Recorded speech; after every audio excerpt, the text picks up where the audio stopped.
Kanza kwethu kubabazwa isihluku salensizwe ebona esithumeni sakho ogama layo u-Aviwe Dada wasendaweni yaseMatatiyela. Angiqale ngikubingelele ngikwamukele le channel yaMaswidi Media Production.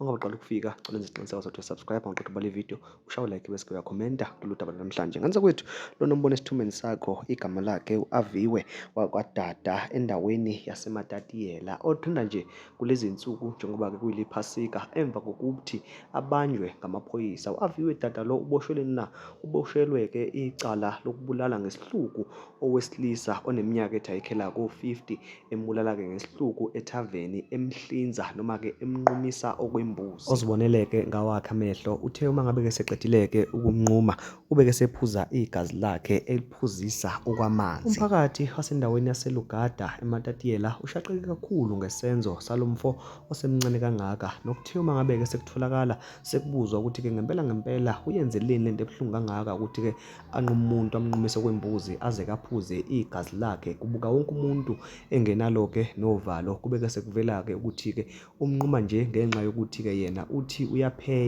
upheyela-ke ubaba wakhe nowasadlula-ke emhlabeni. Akathi-ke lo akade-ke embulala uye kanye wake washaya uyise wakhe esasemncane, wamshaya ngesibhakela waze-ke wamkhipha izinyo. Manje-ke ubesethi-ke sengikhulile-ke nami lokhu wakwenza kubaba ake sibone ukuthi kungakhona yini ukukwenza manje. Wabeke esemnquma ngendlela-ke le akamnqume ngayo. Abamaziyo-ke umfana-ke lo owenze icala bathi-ke namanje basamangele futhi-ke basathukile ukuthi-ke kanti engenza into efana nale indlela-ke ebekade-ke elunge ngaye. Akekho ngisho yedwa umuntu othi-ke wakwambona elwa noma kwakwamuzwa ethi nxa komunye umuntu. Baziwa nje njengomfana oyilungele ophansi noyithulele, kodwa-ke isenzo sakhe bathi-ke bamangele ukuthi-ke ngempela uye lo owenze lesi senzo. Kanza kwethu kuyaye kuthiwe-ke akathintwa umuntu ozele amadodana, akathintwa umuntu ozele abafana, ngoba-ke uma ngabe seyikhulile lezo ngane kuyaye kuvuke-ke amacala wake wawenza kuyise. Kodwa-ke okufana nalokhu kuyaqala emlandweni ukuthi-ke umuntu